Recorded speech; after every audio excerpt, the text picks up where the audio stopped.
feelings while you trippin', left that shit on red. Ain't got the bread to pay the fee to have my feet up. My focus shifting, it be switching like the seasons. Yo, Mona Lisa, look at me like I'm a visa or a golden ticket. I trust my brothers with my life like they my co-defendants. But still I'm also terrified of being codependent. It could be fear, it could be pride, not like I know the difference. Hello everyone, today I'm sitting down with Nuke Franklin. Hey. To open, I'd like to congratulate you on the release of Runnin' with Scissors back in January. Thank you, I appreciate it. For sure, it was a really special project, and I was really happy too to more recently hear your singles 2055 and Two Seater.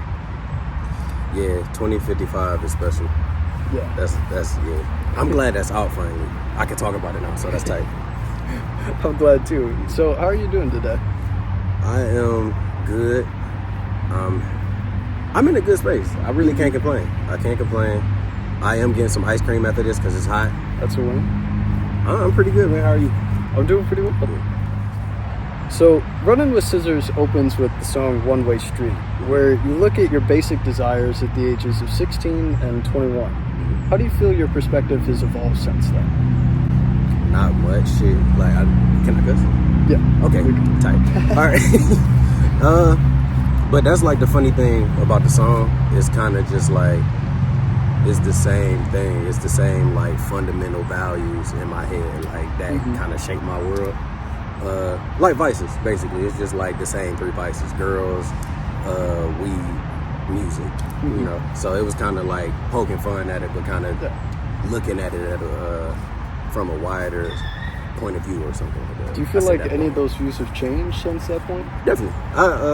I definitely matured a lot more. My priorities are a lot more aligned with my goals. It really just come from experience and just growing up and seeing like the time you waste chasing certain things, you know. So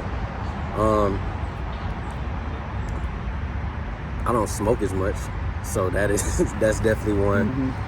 And just wasting time, it's kind of like childish point of views. Like the world doesn't revolve around like trying to chase a vice or get high and stuff like that, or chasing girls or chasing money or anything like that. Like there's a lot more to the world, and you realize it when you get older. So on Oh Shit Goddamn, you speak to the dangers and benefits of optimism. Yeah. And could you elaborate a little bit on that mentality? I'm gonna try and keep it short because I talk about it all the time. But optimism is something that I feel like I didn't have a lot of like throughout life. So it's kind of like something I know it exists, but I don't know how to really apply it to my life. So just trying to learn how to apply it and just not say I'm applying it, but actually be a little more optimistic. Like shit could be a lot worse. It could be way worse. I'm blessed in a lot of different areas, and you need to, not you, but me speaking for myself, like I tend to look at the negative sometimes, so it's kind of just reminding myself like it could be worse, basically. Like it's not as bad as it is or as you're making it to be. Do you think there's a reason you tend toward those negatives? That's a deep question. Yeah, I think it's a lot of internal things though. I think it's a lot of internal things with how my childhood was. Not making it, because my mom might watch this, and not making it seem like we was locked in a dungeon. But like just different things growing up. Learning to live a certain type of way, or address things a certain type of way, express things a certain type of way. Depending on how you practice that when you're younger, when you get older, it's kind of hard to have a certain type of point of view if you're not accustomed to it. You know? And do you feel like there's somewhere you would recommend people draw that sense of optimism from, even if you don't entirely know where to draw it from? For me, it's music, really. I guess it's just finding something that you love, or finding a passion, or finding something worth smiling about, like the thing that wakes you up in the morning, whatever it may be. It could be like sewing blankets, if that's just like a thing, you know, like that's something that you could look forward to just kind of be a little more optimistic. That's probably a silly explanation, but to me it kind of makes sense. Yeah. So, on the actual song, Running with Scissors, you thoughtfully considered the fates of a number of your friends and family. Mm-hmm. Could you share a bit about the path that you'd like to follow for the future? That actually kind of go hand in hand with the optimism question. Mm-hmm. Just a lot more optimistic, just finding my light. And I feel like I'm finding my light and just walking in it. Mm-hmm. Just being the person that I aspire to be, that I want to be, somebody that like my nieces could look up to. Mm-hmm. Just stuff like that. Just trying to be a better person, whatever like my idea of a better person is. Mm-hmm. Just doing that. What do your nieces mean to you? The world. See, I'm about to start being a nerd, but like, I love them. I don't even know how to explain it. Just to keep it short, I love them. They are cool. They are cool. Like, yeah, those are my girls, man. They're tight. That's good. Any other family members you'd like to shout out at the moment? No, because I'm gonna forget somebody, and if they watch it, they're gonna be upset. I won't get you trapped. No, no, my family's cool though, man. I like my family. They're tight. That's good. So one thing I want to note was that the production on Running with Scissors really shines for me. Who were or sort of was the producers, and what type of vision did you have for the style? So truth be told, Running with Scissors had like 4 different versions of just different types of songs. I know I wanted each song to kind of stand individually as its own thing, but still somehow make it cohesive. As we do this interview, I'm gonna say a bunch of stuff that does not make any sense, but just like bear with me. I'm gonna try and explain it, but I wanted each song to be its own little world, or just like shine a different aspect of who I was, or what I'm trying to do as an artist, like my own like kind of little universe. So it was important that a lot of my production is handled by Kip. Me and Kip like work very, very close with just production, just in music in general. So I didn't want it to be solely just us. Like I was able to get other producers in on it to get a different type of sound, a different feel, just a different perspective kind of. And that's how that happened. I had Thank You Dish on the actual song Running with Scissors and Hidden Hills. I think he's from Brazil. His name is Loading. I think he's from Brazil. I might be wrong. Don't like DM me anything crazy if I'm wrong. But no, he's from Spain. He's from Spain. Okay. He did Oh Shit Goddamn. Kip did One Way Street and All I Do Is Rap. He did those two, and I did $1 Million Baby. That's cool. Is there a song you're sort of most proud of on there? $1 Million Baby, because I made the beat. Yeah. I don't care. Yeah. Like, hey, I respect it. That was my first actual like beat that actually sounded good, and the song came out good. Yeah. That was like, I was proud of that. That's probably why I really like the project, because it's like, yo, I did it. That's cool. And how long had you been working on this one? I'll say under a year. Okay. It didn't really take too long. I think the oldest song was might have been Oh Shit Goddamn, if I'm not mistaken. I think that was the oldest song. Everything else, it was kind of quick. I didn't really take too long. But, yeah. Was there a moment of inspiration that sort of drew you to making the project, coming back with an album? That's kind of difficult to answer, because I get inspiration in waves. Like, I know for a fact for that I had the idea and the concept first, and I knew that's what I wanted to work towards, working on a project. But I'm scatterbrained, as you can like see. So like I'll be like, yeah, I'm focusing on the project 1 week, and then the next week I'm just like, I don't know, I just want to make some stuff and see what happens. But I guess to go back to that question and answer it, probably the title. Whenever I came up with the idea, I knew in my head what I wanted it to be, or what I wanted to express on it. I didn't know exactly how I wanted it to sound, but I knew like what point I wanted to get across. Yeah. So both Trev and Kip Stone are frequent collaborators and friends of yours. Could you explain a bit about those friendships and sort of even work relationships? You want to know what's actually funny? Yeah. I do not like either of them. So no, those are my people, man. Those are family members, man. That's literally like what's so funny. Trav did an interview yesterday, and I'm basically about to bite them. But I look at them like my actual brothers. Like we bicker and argue like brothers. Like we got each other back and hold each other down like an actual family. So I got lucky. I got pretty lucky. I knew Kip for some years though. And I was just bringing up the story to him. The first time I met him was at like a producer house, and he had on these ugly ass Crocs. I had picked my friend up from her job. We went over there, and I go downstairs. I think to like pick up a beat or something. I just see this dude on the bed with these ugly ass Crocs. Like the Crocs ugly as shit. But I kept running into him, and we got cool because he actually got me hip to a book that I think the book kind of changed the trajectory. I can never say that word right. It changed the trajectory of my life. Just where I was at, it was like a very pivotal book, and we kind of bonded over that, and then it just kind of just went from there. Trav, really epic.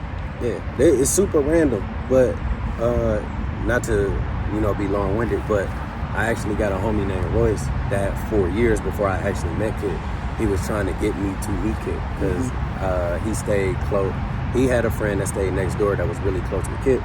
He was like, yeah, y'all should meet. And like when I was younger, I didn't want to like meet people. Like antisocial.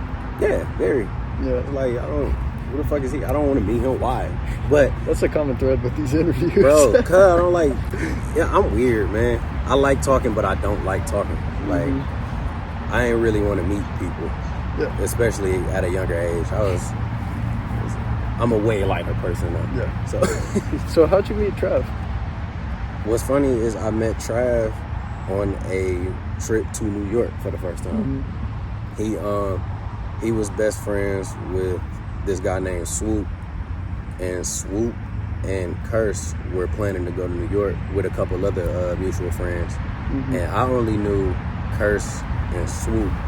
I didn't know anybody else, and Trav just so happened to be on the trip. And it was a moment in the trip where they had to kind of go do something. So, like when you like the tag along, you like, damn, we can't go. So like, all right, well, I guess we buddies now. So like we kicked it. And then when we got back to Cleveland, we just kind of stayed like in touch. I think it was just over social media at first, but he just always showed love. I would see him out and he was cool. So like we just built a relationship from that, and found out he stayed like down the street from where we lived. Start pulling up, and that's like one of my best friends now. That's really cool. And do you have some thoughts on sort of friendship within musical spaces? I got a couple thoughts on it. I think it helps, not a necessity, but I do feel like you should want to build a relationship with whoever you're working with. You should want to have some type of rapport with them, where it's a little more than music. Y'all don't have to be like best friends or anything. But it should be some type of rapport where it's like we both are invested in this right now. So let me at least get to know what type of person I'm dealing with. When you actually become friends with somebody, it helps a lot more because that raises the comfort level. Like you've seen me at like highs and lows, or you've seen me embarrass myself, and you've seen me at the peak of my confidence. So I have the comfortability to try and make a weird noise, you know what I'm saying, making music, and I know you ain't gonna judge me, because it's just like, oh, I guess what I'm trying to say is you're more accepting. Like, you become more accepting of a person, and it becomes more of an unconditional thing when it actually becomes a friendship and you build a bond. And that, it adds confidence to you as the artist, knowing that you have somebody there to, like, just kind of feed off of. If it's a certain type of bond, you kind of think on a certain level. Like, I'll use me and Kip for example.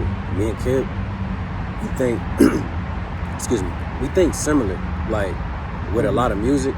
So I get lucky because, for one, he makes beats and he's the coldest at making beats.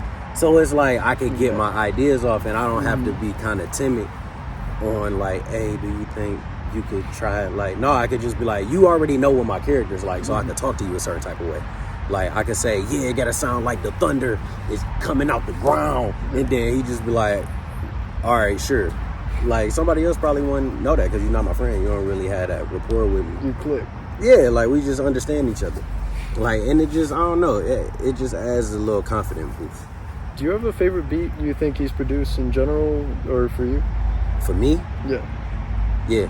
Nah. Oh, damn. You can take a sec. Favorite beat that he produced for me that's out? Can be either way. Probably. Oh, I don't know. I can't answer that. I can't answer that because I'm thinking of like maybe 3 different beats, but I like them all for different reasons. Like just because I either seen the process and you did something you've been trying to do for a minute and you got it off, or it's like you went completely crazy on this bridge or something like that, or like I've never heard you do the drums how you did them. Like it's a couple. I can't answer that. He got some shit though. Yeah. So one of the things I really respect, having talked with you a couple times, is I think your almost like appreciation for other musicians, other music, kind of being a witness to all of it. How do you feel you can sort of express that sort of sense of love and sense of community with other people? I just be myself. Like I don't even think about I guess I'm a music nerd at heart. Like I just have a certain type of passion for music. If I wasn't rapping, I would just be the guy that always try and put you on the new music. Like I just love music. So for me, I'm a fan first. And I always say that, like, no matter who it is, no matter what, I could hate your guts, but if it's fire, it's fire. That's just what it is. I'm a fan of the art, of any type of art, honestly, but since we're talking about music, I'm a fan. So I just try and give them flowers when they do.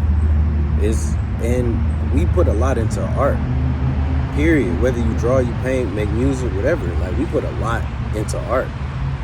So I know what it feels like to get those flowers back from people, where it may not be your most personal song, but you probably took hours or weeks working on that song, and you like, damn, that took a lot out of me. That's a lot of energy. And something as simple as like, yo, that song is like tight. I like the way you switched the flow right here, or something like that, or I like the harmonies you did right here. That feels great. Yeah. Like hearing that, that's like, damn, you actually care. Like I didn't waste my time. But I just try and give flowers, man. I'm a fan. I just care about art. That's it. That's healthy. So to kind of switch up the tone a little bit, the next segment is a quick round on various topics from our talks online. Great Twitter presence. You want to put the handle out there? Nuke Franklin. Well, at Nuke Franklin _. I'm not going to spell it because I'm going to mess it up, but it's Nuke Franklin _. All right. So to start us off, Marvel movies. Trash now. But I am looking forward to the new Black Panther. I'm looking forward to the new Black Panther. You like the trailer? I don't go based off trailers. Okay.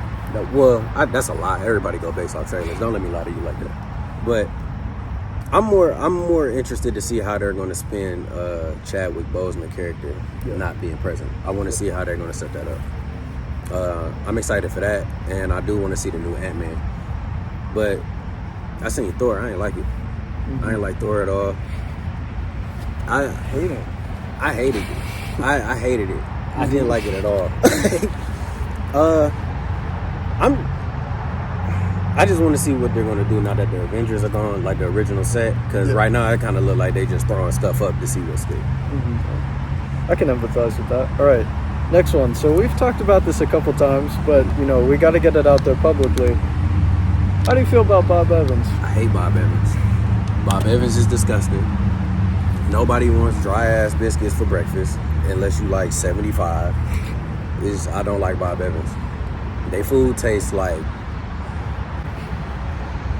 it ain't no love or like soul in their food at all. It's like fancy ass like TV dinners.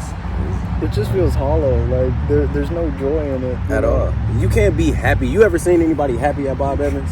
No. Like somebody smile. I don't even hear laughter in Bob Evans. It's like stern as hell. That's the most stern restaurant in the world. It's always quiet when you go in there. There are no other booths full. There's one over in the corner. It's like, I don't like it. I don't depressing. Like it. And they cups be dirty. So I'm cool. Clean your cups. I just want to get that out there. Screw Bob Evans. Yeah. All right, St. Clair. I live there. I don't. Like, I got a lot of friends from St. Clair. I'm not from St. Clair. I think people think I'm from St. Clair. I'm not from St. Clair. I'm not I'm really. just curious about some of your general thoughts. I like St. Clair. It's interesting as hell because every day you go outside, you're going to see something just like, wow, that really just happened. All right, and you just get used to it. Anything that stuck with you in particular? I don't know where to start. Like every single day is something. Like it's a gas station not too far from my house, and I just like walk to the gas station or walk to the store or something. Every time I do it, it's just something fried happening. Like it's always loud. I like it though. I like it. It's definitely no place in Cleveland like St. Clair. I can say that at all. I can feel that. All right, bowling. I like bowling. Nobody ever wants to bowl though. You want to go bowling at some point? Yes. Okay. I've been wanting to go bowling.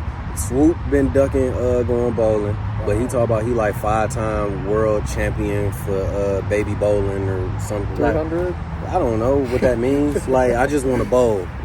Like I like bowling. And Kip actually, I think he got a bowling ball or something. He got a bowling ball, and he was talking about he had a glove or something. But I think that's. I haven't met too many people that have an actual bowling ball just like on hand. Cause you a dork if you got that. Like why you got that? You don't even go bowling enough to have a bowling ball. You just got that in the house just to say you got it. You got to be a professional, like be carrying a bowl. He not. I ain't never seen Kip bowl in my life. I just know he ain't good. You'll have to pin him down at some point on that. I'm gonna see because they keep ducking the fade, man. All right. Brunch. I like brunch. I like brunch, but partially because of day drinking. But we got a lot of good ass brunch spots in Cleveland. Do you eat brunch? Like, do you ever go out? Yeah, I eat brunch occasionally. Do you want to go ahead and list some of those spots for viewers that might not be from Cleveland, people from Cleveland, whoever it is? Not really, but you put me on the spot. I will say this, Pinstripes. Pinstripes is actually really, really good. Yeah. You're going to find something that you like good there at Pinstripes. But we got a bunch of new spots that I haven't even tried yet. So I know Summer House is really, really, really good. I like Summer House. That's all I'm giving to, because there's a couple spots I don't want people to start like popping up like, hey, you said, like, no, relax though. Oh, I might have to get those afterward. I'll take some to you. Okay. Yeah. Sounds good. Do you have a favorite brunch food? Probably chicken and waffles. Oh, chicken and waffles. Every once in a while, I'll feel spontaneous and try something different. But like classic, solid. Yeah, chicken and waffles. Yeah. Mimosas. All right, asthma. I got it, and people don't believe I have asthma for some reason, but I have asthma. What is that explanation process normally like for you? I say, hey, I have asthma, or I bring up the fact that I have asthma, and everybody smack their lips. Like, you don't have asthma. I literally have when we go back to the cars, I'm going to show you, I have an inhaler in my car. I have asthma. I don't like that I have to persuade people and try and, like, get them to believe me that I have an ailment. Like, what is that? You need asthma acceptance is what I'm hearing. Honestly, I had a joke that was not going to go over well. I'm so glad I didn't say it. But we'll leave that one to the imagination for right now. Yes. All right. South Park. I love South Park, man. I think I can understand why I rub people the wrong way, but like, stop whining. So what? It's funny. Like, people just look for stuff to be upset about. It's funny. And I like the fact that they have a good balance of ignorance to informative on South Park. So it'll be a bunch of bullshit, like just a bunch of outlandish stuff going on in South Park. And then it'll be like two profound things at the end. They'll be like, oh no, we're actually explaining this, and this. Yeah. And then somebody will be like, hey, shut up. And it go back to like the ignorant. But they drop a lot of gems. Commentary. Yes. Yeah. And it's a lot of factual stuff. And the one thing that I feel like people don't understand about South Park is they're making fun of everybody on the show. So it's not just like one specific like category of people. Everybody get the jokes. Yeah, like I think I like that. Like everybody gets the jokes. Equality. Is there any other media you feel does that really well? The Boondocks did, but I don't think they should come back. That's another story for another day. I heard it got canceled, so I don't know where that's standing. They were supposed to come back out, but then John Witherspoon passed away. Yeah, and then there's the whole thing with his son figuring that out. We can talk about it later. Okay. All right. Because now I'm interested, but yeah, all right. Let's table that. SZA. I love her. I love her. It's like, in life, it's like my nieces. It's probably like my nieces and SZA, honestly. And they might be like neck and neck. You have to think for a second about the nieces. Yeah, because they were about to be second for a second. But no, I love SZA. Where's chicken and waffles on the tier list? It's not near SZA. Nothing is near SZA. Nothing. Any particular reason why? Because she's gorgeous. She's such a beautiful person. I really like her music. I fell in love with her music. Like when she first came out, I didn't hear anything like that. Yeah. And the way that she writes, her pen, and she does not get a lot of credit for it. Yeah. That I see, I could be wrong. She's cold. She can like spit, but she do it so smooth, and like her pen is crazy. She's like, I don't want to say it. I could be reaching. I'm not even gonna say it, but I like the way that she thinks when I listen to her songs. It was like, damn, that's interesting how you broke this up like this, or you put this part here, and you like sequence your songs this way and stuff like that. Is there a particular moment where her specific pen game was a direct inspiration for you, or was something that you were just like, man, like that's special? Probably not a direct inspiration to me, but I know the moment that I did realize it was definitely the Z project. That EP, I was like, this is different. Like R&B singers don't do this. This is different. And really Control, like the way that she, like, I like artists that kind of give you their train of thought. Yeah.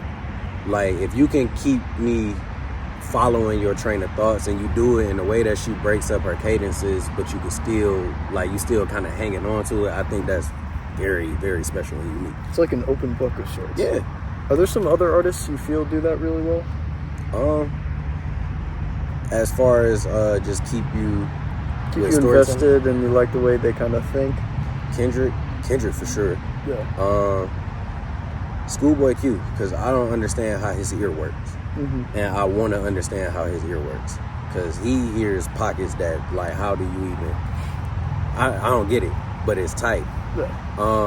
Outkast, Andre 3000 for sure, big boy, because it's Andre 3000 for sure is probably one of the best storytellers. Period. Yeah. The way that he could just like piece together a verse is like, how do you? It be tripping me out, because how do you think of that? Like some people ear is just different, and their mind just work different. I don't know. Old Cuddy for sure. The way he could like translate a mood through audio and just sounds was really, really, really interesting to me. Just a home.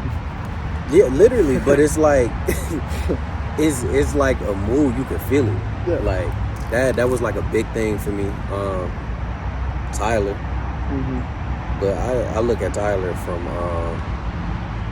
all aspects of just artistry, like the way it doesn't even have to be storytelling with him. It's like his songs take you on a ride, and the way he breaks down his songs, and the way he breaks down his harmonies, and he layers his vocals, and shit is crazy. Yeah. Like he makes crazy music, and he does not get the appreciation he deserves. His music is great. I'll be doing this all day, so I'm gonna stop. All right. I do want to say this though, not because this is the homie. Kip. Kip is really good at that, bro. He can do his thing. No, Kip played me some. Never mind. Kip he's really good at that. He's really, really good at that. Unreleased comment? Yeah. He got it. Okay. Uno irresponsibility. People don't know how to play Uno, and I feel like I shouldn't. People need to stop making up their own rules to Uno. It should be like just one universal way to play Uno, which is the right way, which is not stacking. Stacking is not the right way to play Uno. You might have just made some enemies on that one. That's perfectly fine. We'll never play Uno, so I don't care. Any other elements of Uno irresponsibility that get you? People be cheating too. People be trying to hide the cards or something like that. I don't really prefer the new decks though. I don't like the whole shuffle the hands and swap. I don't like those. Like, you taking away from the original essence of the game. Keep it elemental. Yeah, no, I don't like that. That's really it. Uno God though. I love Uno. Shout out to Uno. Nice. Who made that? Hasbro? Shout out to Uno. I'm not gonna declare it because I don't know. All right, Amish people. Hey, that shit gotta suck being Amish. I was trying to find the right way to say. They'll never see it. Like, but I was trying to find the right way to say that. Yo, I would not want to be Amish. I would not want to be Amish.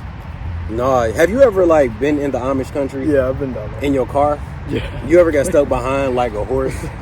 And you can't cross because it's like the solid yellow line, so you just gotta stay there. Like, get the fuck off the road. It should be like a separate path for horses. I would hate to be Amish. So to redeem this a little bit, anything positive you want to mention? Yeah, they make great woodwork. Very true. Very great, very dependable woodwork. And hard ass workers, for sure. I'm just cracking jokes talking about Amish people. I have nothing against Amish people, but like it has to be terrible. Like it cannot be the most exciting.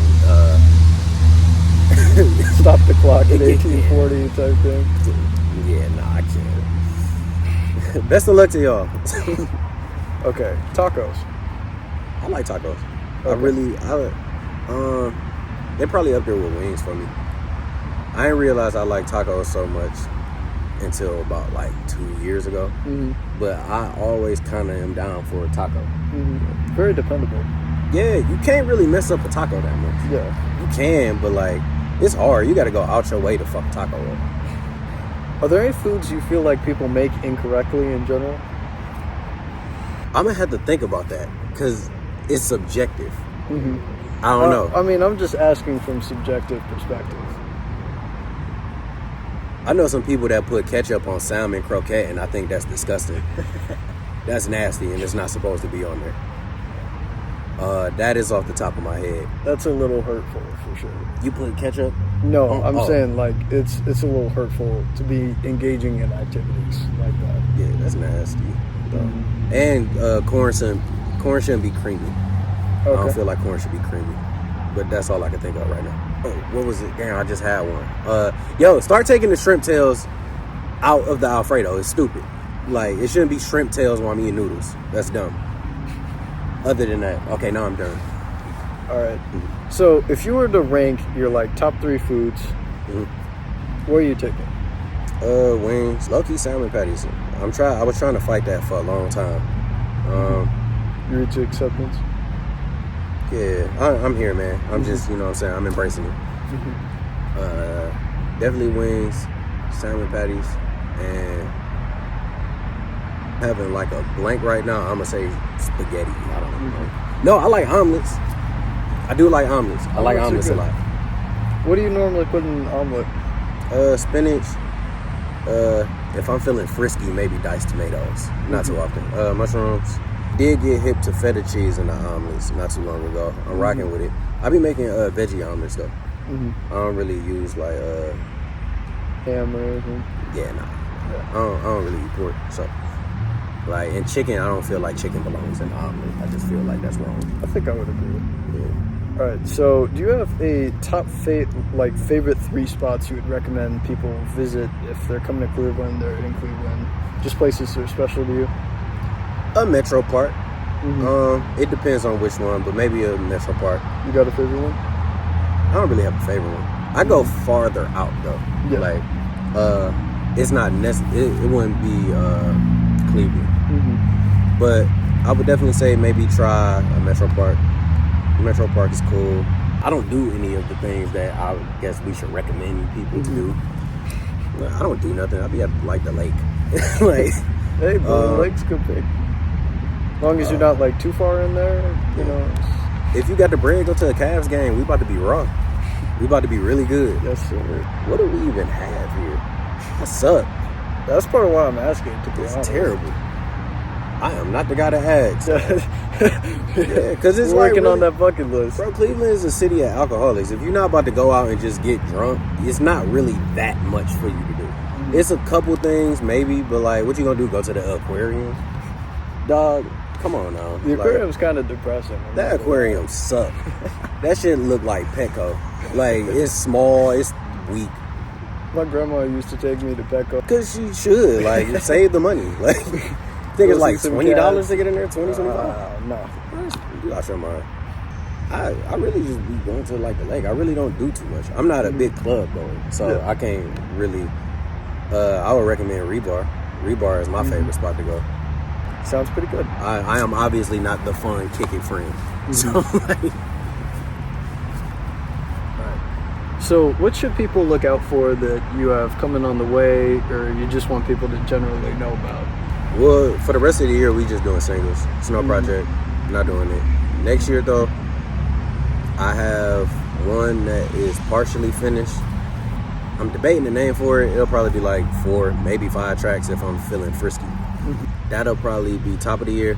And this project that I've been working on for like 3 years is coming out next year. I don't know exactly when, but it will be out before December 31st next year, called 95. That is coming out. Yeah. Any sort of immediately upcoming singles you want to mention? I got a single coming out on August 31st called Days Go By. And I don't know when, but I'm sorry. But Go ahead. So I got this song called American Psycho. That's coming out this year. It was actually on 95, but I'm just gonna put it out this year because I've been holding on to it for a very long time. But that's coming out. It'll probably be towards the end of the year. But yeah, that one, that's my baby. That is my baby. I love that song. We'll be on the lookout for that. Yeah. So, could you tell the people where they can find you, general, across social media? All right, I am on all social media platforms. That is a lie. I only think Twitter and Instagram, but Nuke Franklin _ just one underscore at the end. Spotify, all streaming services as Nuke Franklin. It should pop up with all my singles. You could Google me. I feel like I may pop up if I'm Google. You were Google. Don't worry. I wish I knew how to like tighten that up. I want my Google to look cool when people do it. Gotta hire a manager for that type of. Yeah. If anybody's interested, no. We're really just Nuke Franklin on everything. Socials _ at the end of Franklin, all one word. And yeah, I'm going to keep dropping music. We got videos coming up, and I got a couple cool features coming out. So that's tight. I'm excited about that. But yeah. Okay. And is there anyone else you'd like to take this final opportunity to just mention, shout out, appreciate? The homies, Kip, Trav, Gates, Jarrashad. And I do want to give a shout out to the Monday program, because I do like the Monday program. I do too. Shout out to the Monday program. Shout out to the Monday program. I'm going to just end it right there, because I don't even know why I play that game, because I'm going to forget somebody, and like the next time they shake my hand, they're going to like look at me weird. It's more so about making a solid collection. So when people are like, okay, you know, I like Nuke Franklin stuff, maybe I'll go ahead and check these people out. Yeah. You know. Definitely check out Kip, Trav, Gates 216, the homies, the Monday program. They are tight. We was just kicking it with Corey last night. Hey, big shout out to Corey Grand, by the way, for all the production episodes. I've been loving those. Bruh, yeah. He consistent as hell with them. Hey, he cold, man. Like he's very meticulous when he makes beats, but he's like very efficient. And that's something that I want to get to. Like I want to get to that point. He nice, man. I fuck with Corey.